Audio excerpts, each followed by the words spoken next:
Can Spencer Pratt pull off a win in Los Angeles? And has he already even won, even though the election hasn't already happened? And have you ever heard of a guy named Justin Murphy? Let's talk about it. Here we go. Let's go.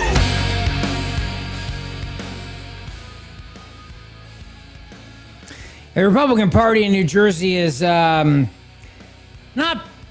playing on its A game. When I got an email this morning from somebody saying we got to all rally around Justin Smith to defeat Cory Booker in the United States Senate race. And I said, who the hell is Justin Smith? The guy who won the primary yesterday to the Republican nominee for U.S. Senate is named Justin Murphy, but I hadn't really heard of him either. So we'll get to that. We got a long road to hoe here, as they say, if we're going to defeat Cory Booker in November. I can tell you right now, the Republican Party is not going to put any effort into that whatsoever. So the hope, the optimism will come in places like Los Angeles, California, with Steve Hilton on the ballot, stopping Graham Plattner in Maine, keeping the House in the midterms, and obviously keeping Texas a red state, which I do think we're going to do. I mean, I think Texas is red. I think Texas is going to stay red. But Spencer Pratt making the runoff. This is how it works in Los Angeles. So, you don't win outright. There's a runoff. He made the runoff, and he declared it. The commies already lost. Here we go. For Los Angeles. And you mentioned you have widespread support. You believe, the Democratic machine, to quote you, already behind it. Absolutely. I love you. Thank you so much. I have a great night. Thank you so much. The communists already lost. So Spencer, speak to those who maybe did. He won already, but he hasn't won. But this is a big moment in politics. Let me explain why. He's transformed the way we look at political campaigns. He's a reality star. Okay, we have a reality star in the White House. But his campaign has been just a solid A+ of AI videos and going after the establishment and reaching voters where they are now, which is basically on social media. And he's been reaching them there, and it's been an incredible campaign. Win or lose, Pratt's already changed the game. You know what I mean? Like, he's a game changer. It's rare in politics when somebody comes along and you can actually turn around and you can say, this person has changed the game. Win or lose, politics will never be the same because this guy got in the race. That's Spencer Pratt. He was on with Bill Maher. He was talking about priorities, about being mayor of LA. And this is what I like too. So a lot of people running for mayor or governor or whatever would try to placate like the lefties, especially in a place like California when it comes to the environment, Like, I'm going to try to be everything to all people. Spencer Pratt's not being that. He's like, look, we got a homeless problem. We got a drug addict problem. We got a crime problem. We got a lot of problems. And we got to deal with those problems. And then we can talk about your nonsense like solar panels. I like that he actually addressed it that way. Take a listen.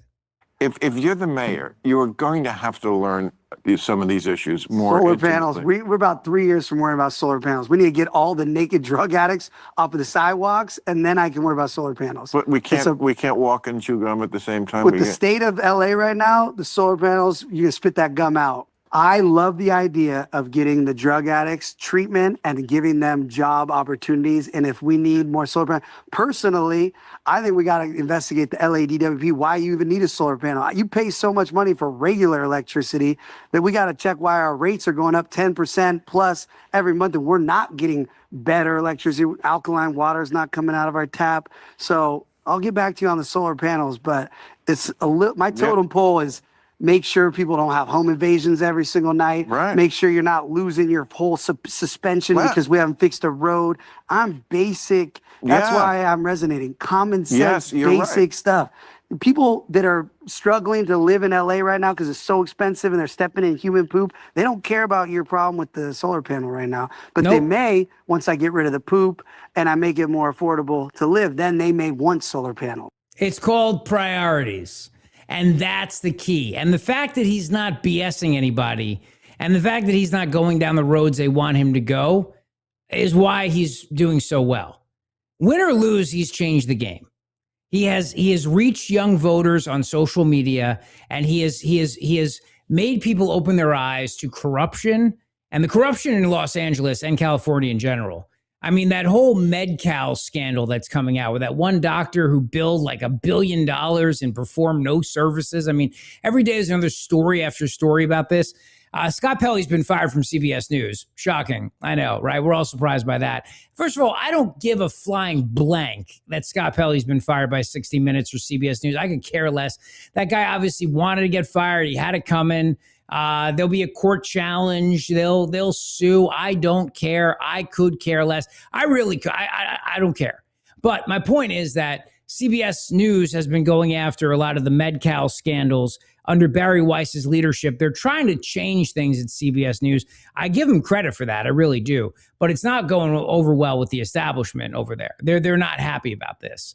And they're all worried. They're all very nervous. They're nervous at CBS. They're nervous at CNN. They're nervous at all these places because the liberal news product, and when I say liberal, I really shouldn't use that word because liberal it should be a good word. I mean, classical liberal is what the founders embraced, classical liberalism, but that's long gone. I mean, that's not the kind of liberal we have today. What we have today are leftists who want state control over everything, state ownership over things, and they want censorship. And that's not classical liberalism in any way, shape, or form. But so I'll say it like this. The lefty corporate mainstream media product doesn't sell.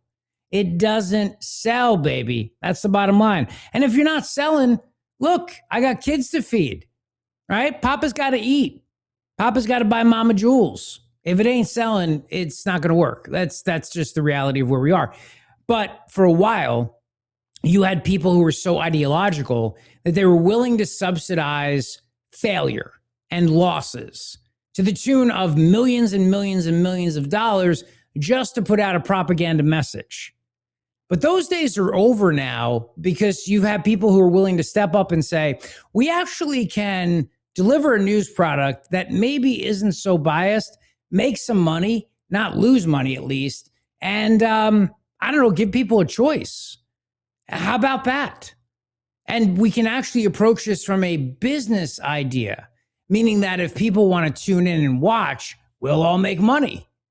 Now, maybe that doesn't suit the ideological agenda of people, but then again, maybe it does.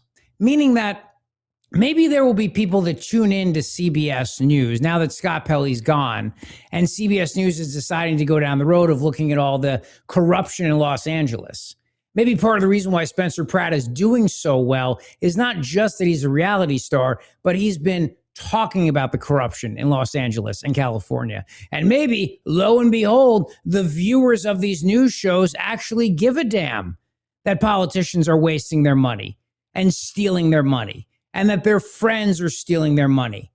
Imagine that. Like, who would have figured that it might be a news story? You know the old saying, if it bleeds, it leads? Or like the reason why people love weather coverage? Maybe, just maybe, people love coverage when they find out that politicians are stealing their hard-earned money. Shocking.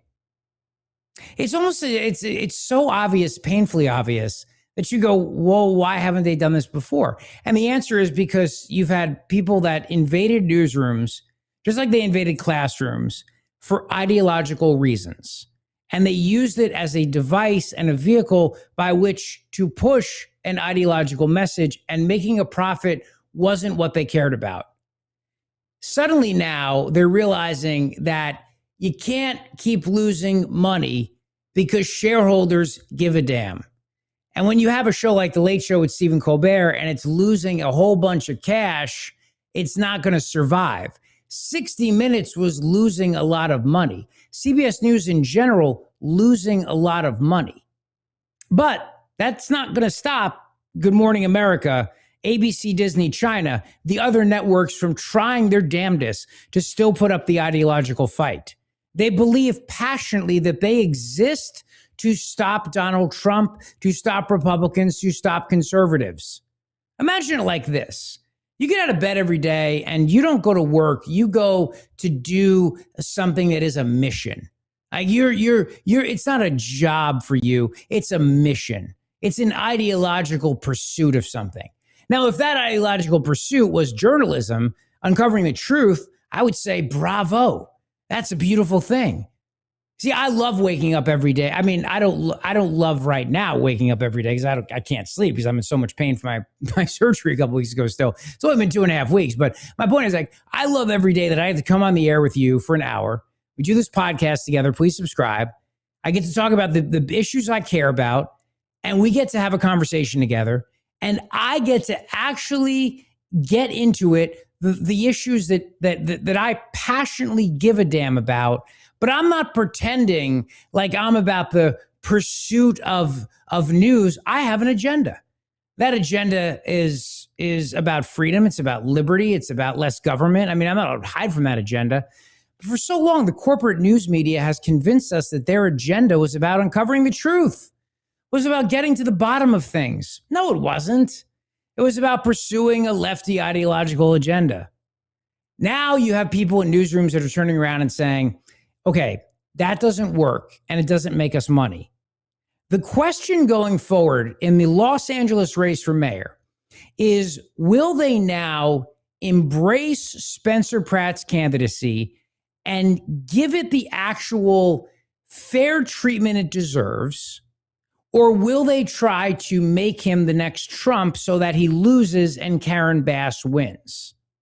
The answer to that can be found in ABC's Good Morning America, where they attacked him as being a vocal critic of Karen Bass and a conservative firebrand. Take a listen. Now to the high-stakes LA mayor's race. Voters are going to the polls for primary day in California, with all eyes on the insurgent former reality show star Spencer Pratt. Trevor Alt is in Los Angeles with the latest. Trevor, good morning.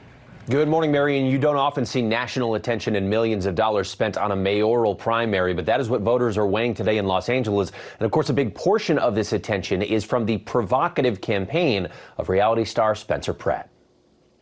This morning, California voters are headed to the polls with the spotlight on a highly competitive primary for Los Angeles mayor, including reality star turned conservative firebrand Spencer Pratt making an unexpected push. I just want people to feel safe.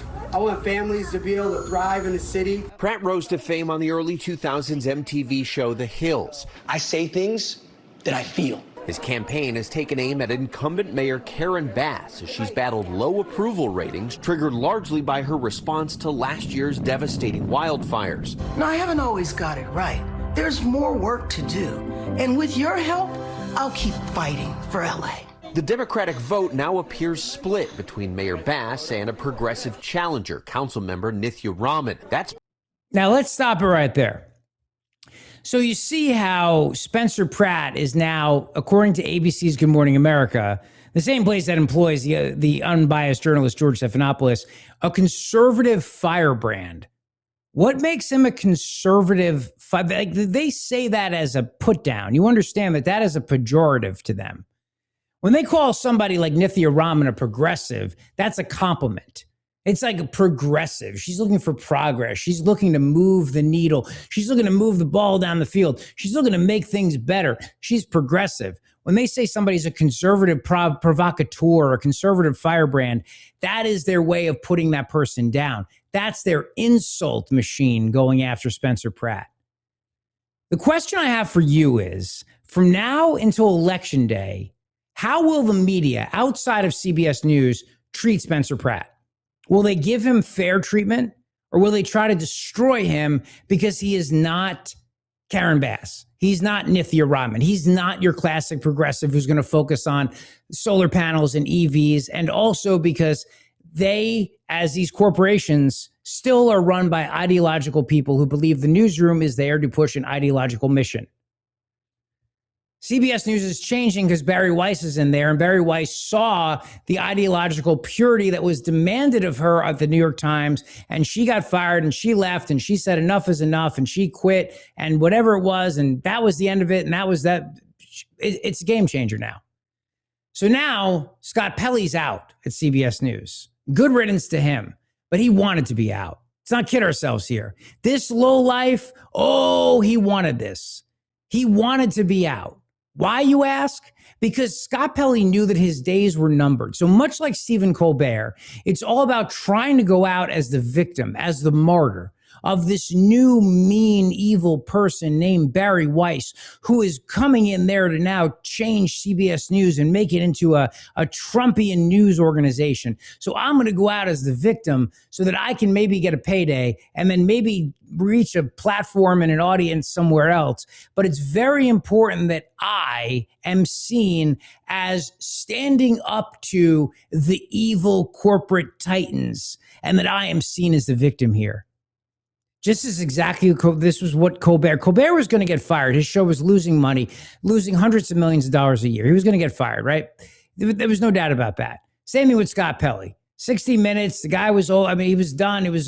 But for them, it's all about making sure that they can turn around and say, but you see, I was actually let go because I dared to challenge this Trumpian takeover of the once pristine Tiffany network of CBS News and blah, blah, blah. Here's a little bit of Scott Pelley. This was his 60 Minutes interview with Biden in late 2023 as he was running cover for Joe Biden back then, again, believing that his job, first and foremost, was an ideological pursuit, not a pursuit of the truth. Late Thursday, we met President Biden at the White House. It had been a rough week, and we could see it on him. Mr. Biden will be 81 next month, and he has said that when he's tired, his lifelong stutter can creep back in. But he wedged us into his schedule. Does the dysfunction that we've seen in Congress increase the danger in the world? Yes. Look, this is not your father's Republican Party. 30% of it is made up of these MAGA Republicans who are maybe, democracy is something they don't look at it the same way you and I look at democracy. We know CBS News, 60 Minutes, heavily edited the interview with Kamala Harris. They ran cover for Joe Biden. I mean, the bottom line is this. Their belief was an ideological one. It was not one about making money. It was about pursuing ideology. If their belief was about pursuing the truth and not making money, that's one thing. But their belief was purely about ideology, win or lose. That's why they lost. That's why there's changes that are coming there. But I'm really interested to see how the media covers Spencer Pratt between now and Election Day. Here's Scott Pelley at a commencement address he gave last year. The drama, the outrage, the histrionics of the now late in the sense that he's been fired. He's not dead, but I mean, his career at 60 Minutes is dead. Scott Pelley. But in this moment, this morning, our sacred rule of law is under attack. Journalism is under attack. Universities are under attack. Freedom of speech is under attack. And insidious fear is reaching through our schools, our businesses, our homes, and into our private thoughts. Our private thoughts. The fear to speak. In America. Wow. Power can rewrite history with grotesque, false narratives. They can make criminals heroes and heroes criminals. See, doing Othello? Power can change the definition of the words we use. He's his own interpreter. Reality. Diversity is now what an inspiring. Let's just pause there for a second. Like, imagine this now. You're a graduate. You graduated Wake Forest. You're ready to start your life. You got your degree. What an inspiring, motivational speech from Scott Pelley. We're all doomed. We're all censored. They're listening to your private thoughts. Criminals are heroes. And he's doing karate up there. And he's like jujitsu. You know what I mean? He's Hamlet. Seeing ghosts. The people behind him as well. Like, that's got to be faculty sits on the stage behind. Yeah, behind 100%. Okay, so that's and the nerdy students who become the valedictorians and right. those people. Yeah. But I'm saying if those are the people, the faculty are on his side, and they are just stone faced through this. Stone like, faced. Just that, like not like, an this is boring. No one is smiling. No one's like, get him, Scott. You know, just these like just dead. The faculty just dead face behind him. Like, can you at least give me a, the sun will come out tomorrow, like something. Give me something. Depressive. Just like a cat. Hang on for a better. Hang in there. Yeah. Yeah, hang in there. Right. And if you're tired, like a dog, take a nap. I don't know. Give me something motivational, something inspirational, Scott Pelley. Look at that. He's like, if you're watching on YouTube right now with the volume off, he looks like a deranged end of the world apocalyptic preacher, doesn't he? When he's got the black robe on, so he's moving his hands and moving his arms, and it looks like he's saying now everybody drink that beautiful drink I have prepared for you right in front of you. Delicious. It's hibiscus. The other thing, what I love about this, as an audio guy, please don't pound on things that contain the microphone. Okay, Scott, don't. I don't need that, man. Like, it's driving his point home. So serious. Look at the faces. Everybody behind him just stone faced. Like, oh my God, this is who they hired. Did they pay this guy? Not one smile. It was really bad. Really bad for them. But this is the big story of the hour, brought to you by our buddy, Dr. Mike Veneria, Veneria Dental. Go see him today for your perfect smile. VANARIA, VeneriaDental.com. 2 locations to serve you in Cinnaminson and Woodbury. Dr. Mike is the man who's going to give you the beautiful smile that you deserve. And he is my friend, and he is my family dentist. When I say this point about ideological and these shows losing money and everything like this, our friends over at the Media Research Center, Newsbusters, did a study. Stephen Colbert turned The Late Show into the DNC show. When you looked at and you went through 87% of Colbert's political jokes targeted conservatives. Since September of 2022, more than 99% of his guests have been liberals. The Media Research Center said it had become a nightly group therapy session for progressive elitists who could not understand why half the country kept rejecting their worldview. Over the span of the final 458 Late Show episodes on CBS since January of 2023, Newsbusters logged 8,553 political jokes. Of those, 87% were told about conservatives. About 11% were made about liberals and 2% about nonpartisan people or organizations. Colbert's top 10 most joked about people included only one Democrat. The top 10 were Donald Trump, Joe Biden, George Santos, Robert F. Kennedy Jr. as a Republican, J.D. Vance, Pete Hegseth, Elon Musk, Kristi Noem, and Rudy Giuliani. And it was the reality of the situation that there were wide discrepancies in how Colbert joked about other analogous liberal and conservative targets. For example, Republicans 180 times versus Democrats 31 times. Conservatives 30 versus liberals 8, on a basis if you're looking at how they would go after former presidents and vice presidents and even other people who were not necessarily in the political sphere at the time. They'd go after Fox News 73 versus CNN 4, for example, like in terms of the target of a joke. Now, look, all that's fine if you're winning at the box office. I mean, bravo if you're winning at the box office. But if you're not winning at the box office and you're willing to lose money year in after year in because your goal is to push an ideological agenda, but the question is, who are you reaching other than the same people night after night who already believe what you believe? See, part of what makes political satire so incredibly important, part of the reason why there's a Mark Twain Award, and guys like Jon Stewart have won it, the reason why political satire exists is because by shining a light on things, using humor, you might be able to change people's thinking on things. But if you're not reaching new audiences because the audience is tired because every night you come out and do the same thing over and over and over again, if every night 60 Minutes pushes the same ideological agenda, so you're getting the same audience over and over and over again, you're not accomplishing a damn thing. The dark truth of it is these shows weren't changing people's minds.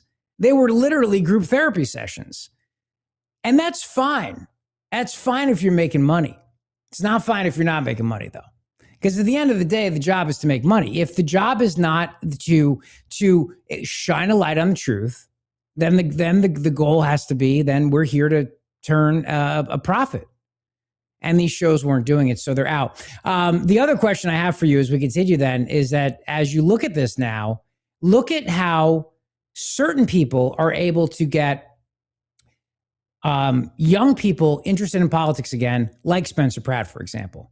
Like, what is he doing? How is he reaching people when people like Stephen Colbert and 60 Minutes aren't? What is he doing different? And the answer is he's actually talking about issues that people care about. Like, I care if people are stealing my money. I care if doctors are getting rich by stealing Medicare and Medicaid. I care if people are ripping people off. These things matter to me. They matter to people.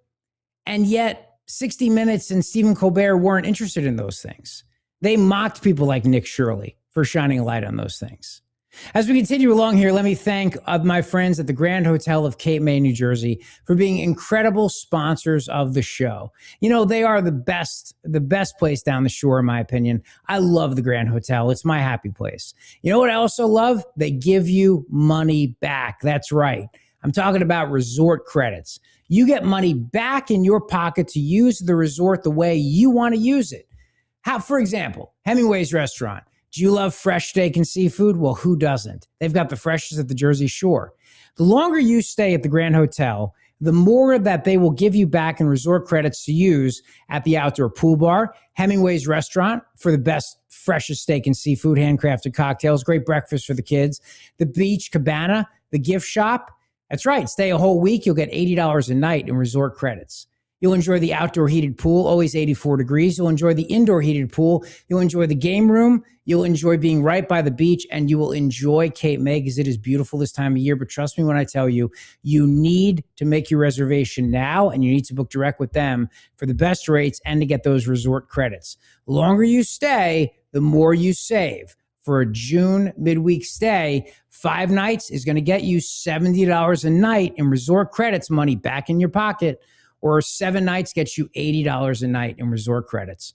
So just go to grandhotelkma.com, and remember, they are also the place for weddings, baby showers, bridal showers, a beautiful place to come together with your friends and family, grandhotelkma.com. Let's turn to New Jersey, shall we, where we have now officially a couple of true progressives who have won. When I say progressive, I mean socialist communist kooks are now the Democrat nominees for the House of Representatives in 2 congressional districts in New Jersey. And there was a time when the Democrat Party was running away from these people, but the Democrat Socialists of America have arrived at your doorstep in rich, posh, suburban towns. And they are now going to be Democrat members of Congress because they're going to win the general election. These are safe Democrat seats, and they're going to win in November, and they're going to be full-out socialists. What does that tell you about today's Democrat Party? What does it tell you that Bernie Sanders is still confronting protesters, defending Graham Plattner, and being the voice of the Democrat Party? This is Bernie at an all-time moment. Now, I want you to pay attention here, if you're watching, how heavily guarded and protected Bernie Sanders is. Take a watch. Just going over the door. How'd the meeting go? Any comment on the meeting overall? Are you with the Republican Party? Are you talking about morality and corruption with President Trump? Have a nice day. Senator Sanders, what was discussed during the meeting?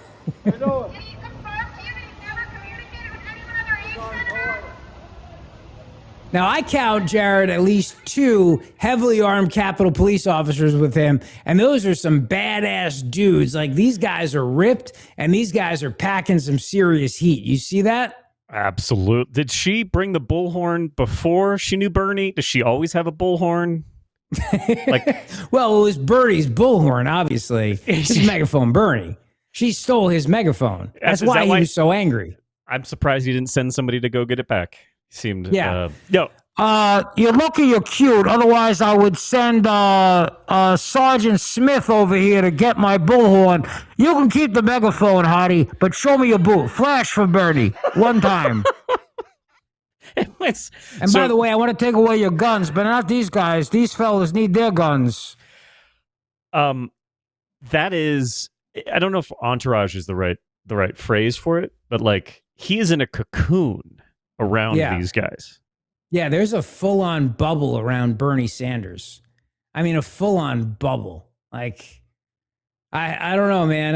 I'm looking at this and I'm thinking, Bernie, he's in Vermont. He says that you can have guns for hunting, but not really. And then he turns around at the same time and says that he wants to ban so-called weapons of war and assault weapons, everything like this. Those dudes are packing weapons of war as they protect Bernie Sanders. So that's what I love about these guys. They're like, guns for me, but not for thee. All right. Right. Well, I mean, that I'm sure. Who knows? That woman might have been. Sounded like she was there to plan on an attack. No, she sounded like she was just. Yeah. No. She was just yelling at him. Also, it's pretty clear that she's not allowed where they are. No. So they're ushering him around, but it's clear that there's not people around. So like they're on the other side. Like when you walk up to the Capitol, you can go up to the Capitol steps, but you can't go any further unless you have a congressional pin.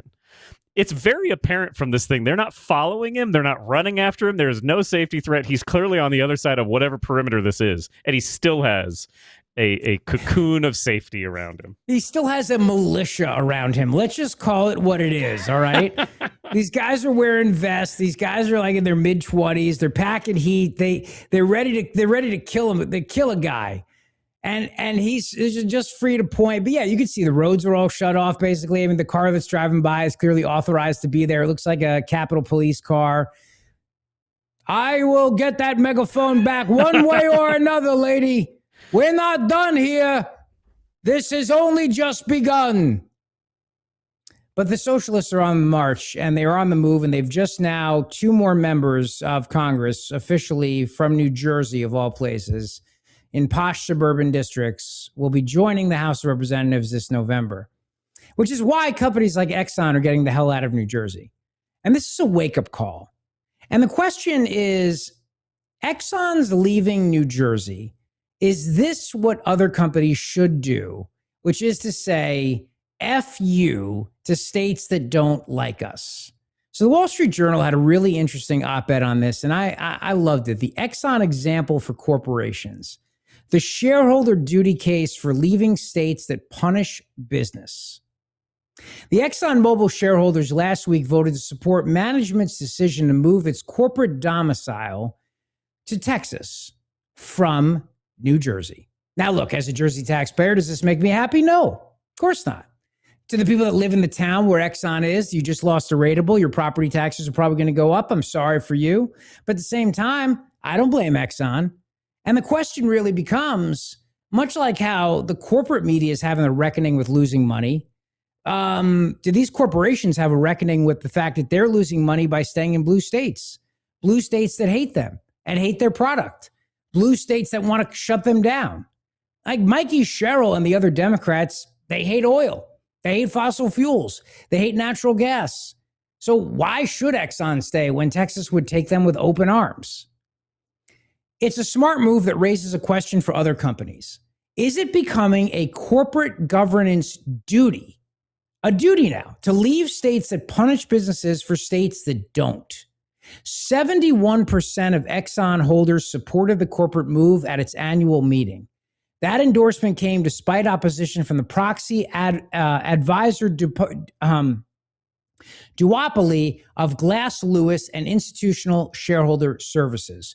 Those two advisory firms try to enforce progressive policies on corporate governance, even if they're not in the best interest of shareholders. We are watching right now, whether it is within the corporate media or corporations in general, the progressive reckoning of policies that have pushed companies over a fiscal cliff to literally lose money in the name of ideology. Remember how I said to you the other day, I'll be very curious to see how companies handle America's 250th. And so far, with the exception of Ali Velshi, I haven't really heard anybody whine about how horrible America is. The question is, with America's 250th right now, are these companies going to embrace America, try to sell some flags, make a little money? Like, it's Pride Month right now, and I don't know if you've noticed or not, but it seems a little bit more toned down this year, at least around here. I can't speak for everywhere, so you let me know how it is by you, but it doesn't seem like we're getting as much rainbow vomit as we typically get. But that doesn't mean woke is over. It just means now that companies are experimenting with this novel idea of making money despite woke. They're experimenting with this idea of saying, maybe we say no to ideological purity and try to do our fiduciary responsibility to our shareholders and turn a profit. Maybe there's something more important than just pushing out an ideology and then losing money when we have a responsibility to our shareholders to turn a profit. Otherwise, we have the ability to become a nonprofit. Like, I mean, there are nonprofit news agencies out there, journalism. I mean, there are sites out there like that. I respect them greatly. They're not trying to take government money. They're not trying to make a profit. Bravo. But if your job is to make a profit, if you've got shareholders, what is your fiduciary responsibility? Exxon CEO Darren Woods pitched a decision as better for its business as the company has operated in Texas for decades. The board believes that kind of familiarity will lead to more responsible, productive decisions from Texas officials and citizens, which is critical to the long-term success of the company, he told the shareholders. Yet Exxon has had its legal home in New Jersey since 1882, so why move now? The best answer is that the policy differences between states are becoming wider. States run by Democrats are moving in a sharply different direction than states run by Republicans. One big difference, litigation. In 2022, New Jersey's Attorney General sued Exxon for allegedly deceiving the public about climate change and fossil fuels. A judge dismissed the case in 2025, but climate lawsuits are a major priority for the tort bar and progressives. Now think about this for a second. This guy, who was the Attorney General in New Jersey at the time, went after a company domiciled in his state since the 1800s and argued that they were lying to the public and misleading them about climate change. If you're that company, why the hell would you stay? It's like if you're a deli owner, every day the guy from the Board of Health shows up and goes, not for nothing, but this gabagool is 1 degree too hot. Why would you stay in the town? I mean, clearly the town has it out for you and they're busting your chops, they're busting your balls, you leave. But see, the left always believed that these companies would just grin and bear it. You know, high taxes, lawsuits, they would just suck it up and do the right thing and pay. And it was a shakedown after a shakedown. Government is worse than the mob because at least the mob has the decency to let you know that it's breaking the law. It doesn't hide from the fact. The government pretends like it's doing something that's in the public good. No, it's not. It's stealing is what it is. It's theft. It's just legalized theft. And they do shakedowns all the time. And this shakedown of Exxon, what a joke. They did this in California too, but Exxon wasn't domiciled there. So I'm glad Exxon left. The only question is, why did it take them so long? Yeah, the lawsuit was dismissed, but they had to spend millions of dollars in litigation from the point that they were sued in 2022 to now. Exxon also amended its bylaws to provide an exclusion form provision to litigate shareholder suits in federal court in Southern Texas or in Texas's special business courts. Bottom line is energy costs are also much higher in New Jersey.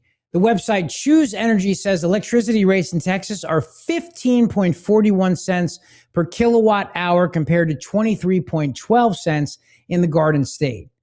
New Jersey has punished fossil fuel companies while promoting wind and solar, while Texas has pursued the all of the above energy strategy. And so the question becomes for other companies, is it their responsibility to leave? Does it serve the interests of shareholders to be located in a state with high taxes, high energy and regulatory costs, and large litigation risk? The question may not be amenable to shareholder litigation, but it's worth raising to corporate boards and managers. Some companies might decide to stay. Some companies might say, well, so what if it's anti-business? So what if that's the climate? Who cares? But that's going to change. Because I think that a lot of these shareholders are people like me and you who may have our money invested in 401ks. And they see how their 401ks get hurt by these lefty policies. And then they turn around to these companies and say, I want you to make a change here. So expect more of this. Bravo to Exxon for doing the right thing, and a giant wake-up call to these lefty states. As we continue along here, let me tell you about my buddy, Dr. Mike Veneria. He's my friend, he's my dentist, and he is the master of dental implants. Mama Zeoli's been staying with us for the last couple of weeks, and they've been helping out. Today, the question was, honey, do you want me to get chicken cutlets? It was cold cuts last week. Now it's chicken cutlets. Do you want me to make chicken cutlets? I've been asked that question now 582 times.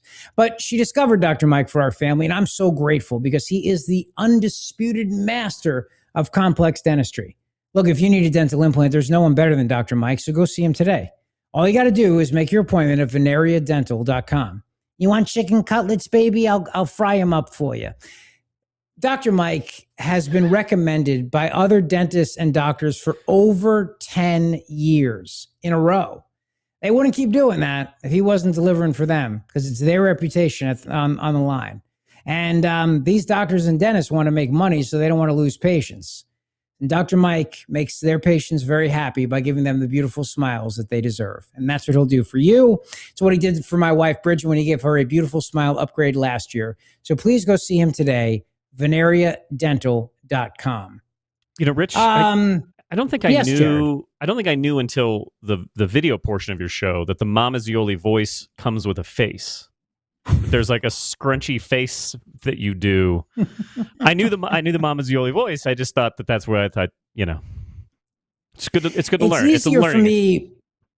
You notice I'm holding my chest a little bit today. I don't have my bare. I'm supposed to have my heart bare, but it's easier for me to do the Mama Zeoli voice if I can make the Mama Zeoli like, you know, baby, do you want honey, do you want me to get cold cuts, honey? So I didn't realize there's like a frown and like a little nostril. Yeah. This poor and it's woman. easier. It's the same thing with Birdie. Like it's easier if I go, you know, like with Birdie, if I get animated, you know, like, excuse me, you're lucky you're a size double D or that megaphone will be right back in Birdie's hands.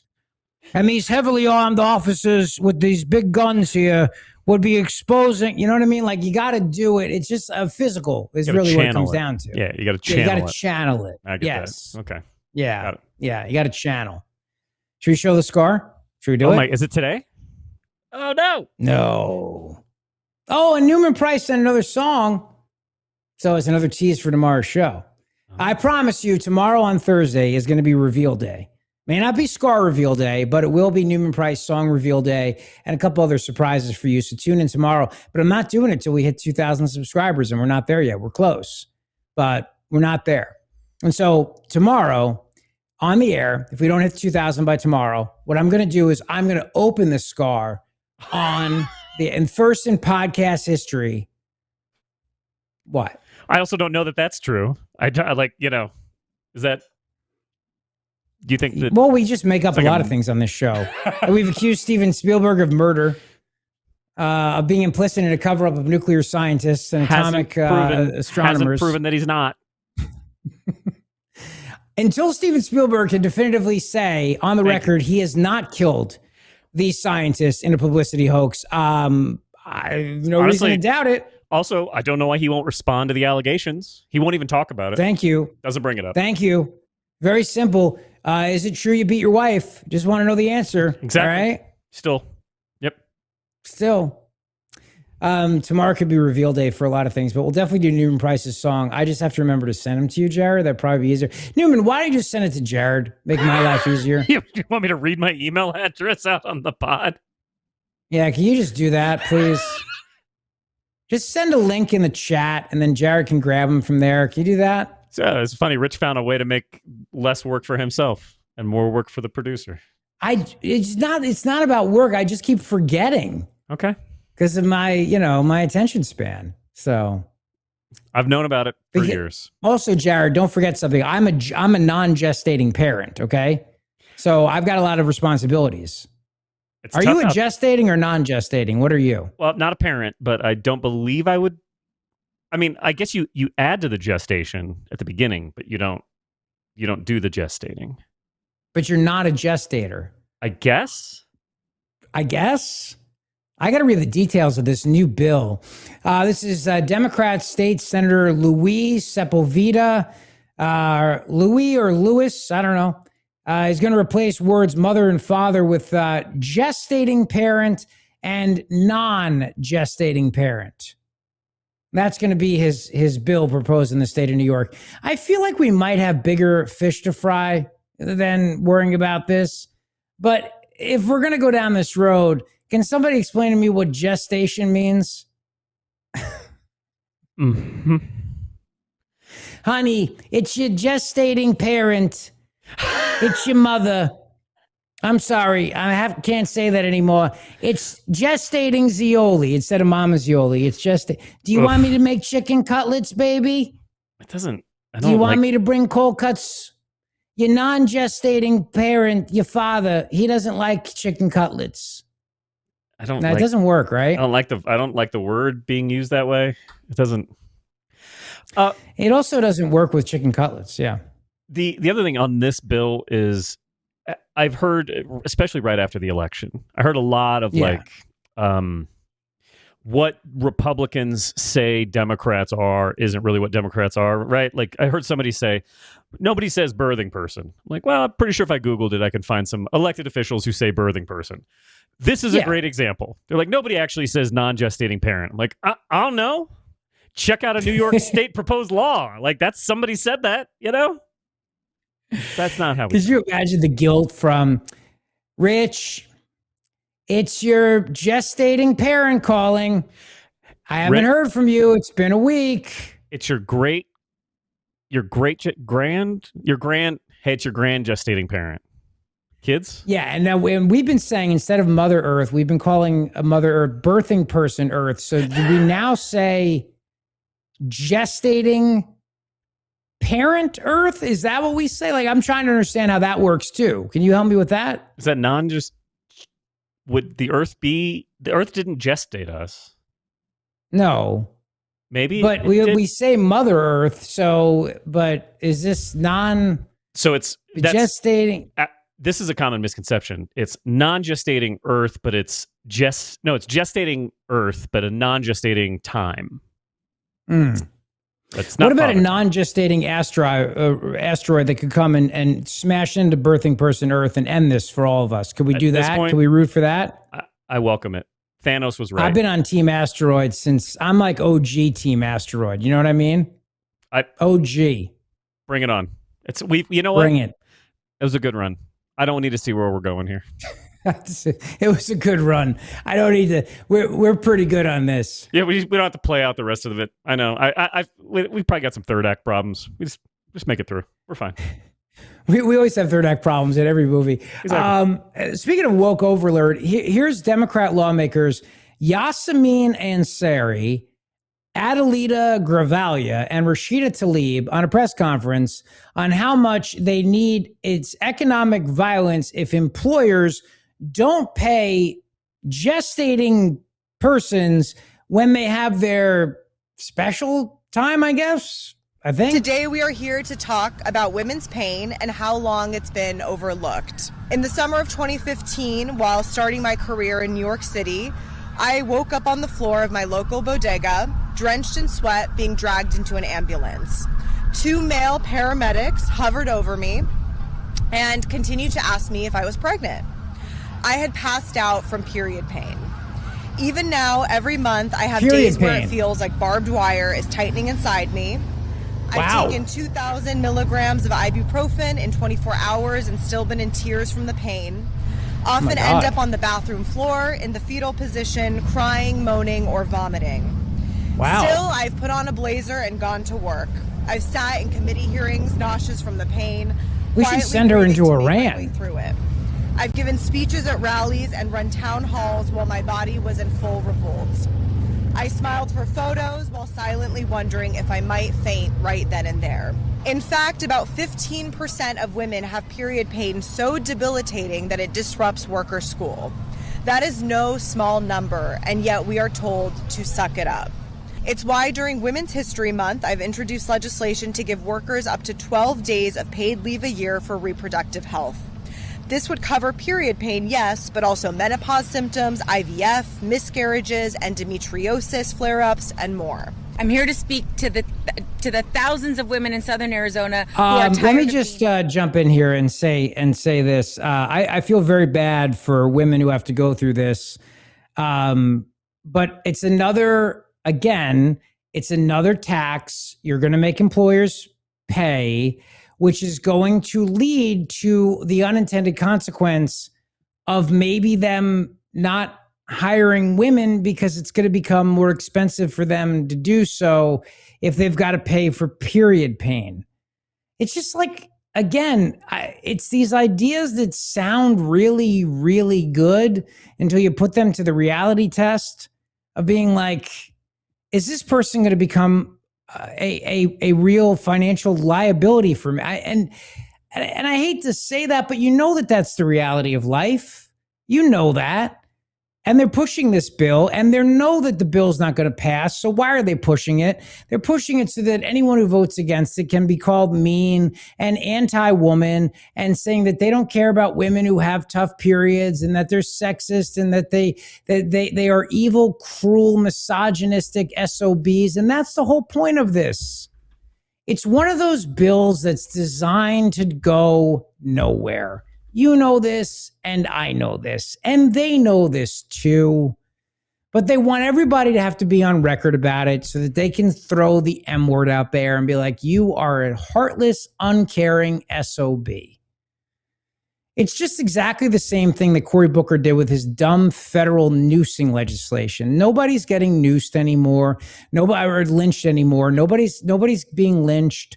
The KKK is not out there doing that. And if they do, those people will be arrested and charged for murder. Nobody is allowed to lynch anybody in America. You can't murder somebody, period. But you got to get it on the record so that if you vote no, you could be called a racist that you support lynching. So if you vote no on this bill, it's you support women suffering through their menstrual cycle. Of course, nobody's. What's that? Shout out to so there's two guys in the background of this press conference, and one was smart enough to just block his face with his his protest sign. So shout out to Brown Blazer guy for realizing that maybe you shouldn't have been invited to this in general, and for covering up with that normalized women's pay. He's like, nope.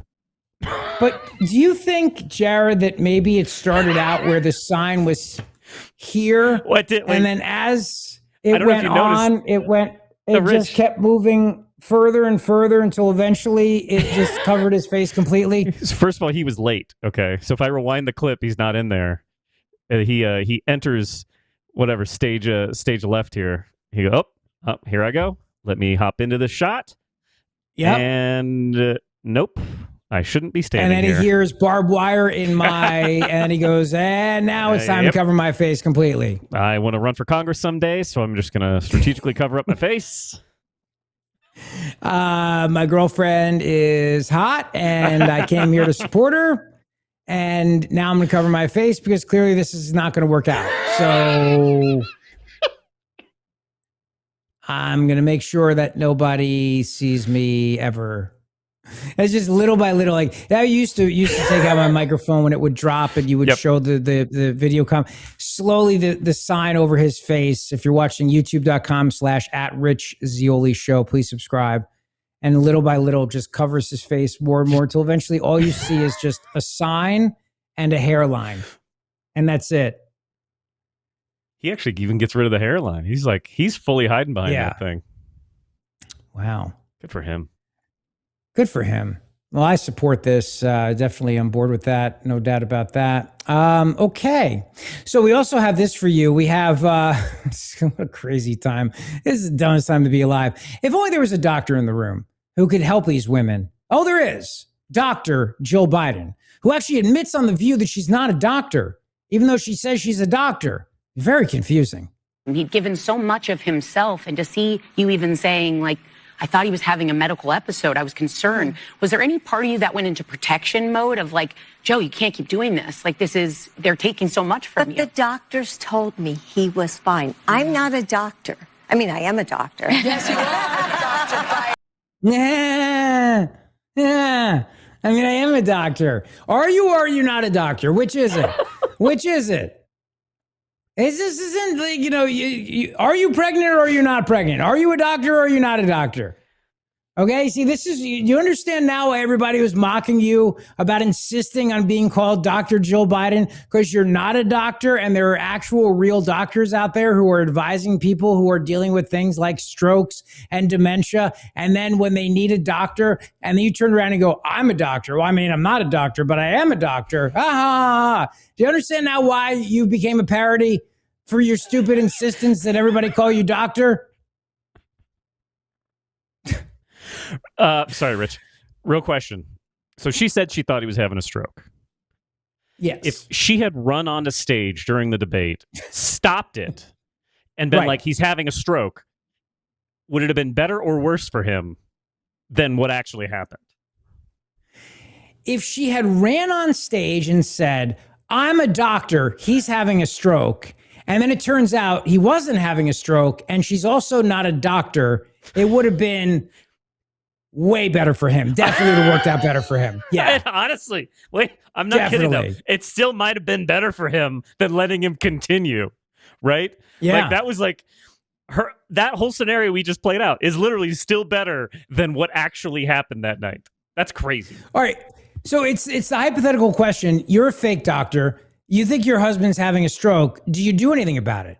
Your husband, who happens to be the president in the middle of a debate.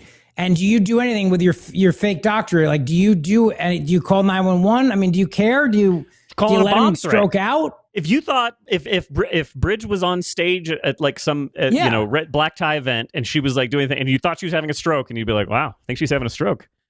Someone should do something about this. Because isn't it a situation where they always say that you've got to you got to get there as soon as possible? Yes. Right? If you thought every your second counts? partner, your spouse was having any medical event, the idea that you would just sit back and just be fine with it is crazy. And it's still. So are you a doctor or are you not a doctor, lady? What is the deal? Huh? I mean, I'm not a doctor. My husband died of a stroke. I watched it happen, but I'm not a doctor. But you better call me doctor because I'm a doctor. Doctor. I want to get into this story in a second here about, as we talk about how, like, I began the show by talking about how Spencer Pratt's reaching a whole new demographic of people by running an absolutely game-changing social media campaign using AI videos, and it's just been unbelievable. We are watching politics change right before our eyes with Spencer Pratt's campaign. But a lot of things are changing before our eyes. Like this show, for example. All right, I used to do a 4-hour-a-day radio show. Now I do a 1-hour-a-day daily podcast. And thank you for subscribing to it. And I got to tell you, I love it. I love it. And the reaction has been great. You know, so many people have said to me, Rich, love the new format. Why haven't you done this sooner? And the fact is, things are changing. It's like Stephen Colbert. His show did not need to cost $100 million a year to produce or whatever it was. You didn't need 200 people to work on it. I mean, it's me and Jared doing this show, and it looks professional. Some days it even sounds professional. if I get my act together. Some days.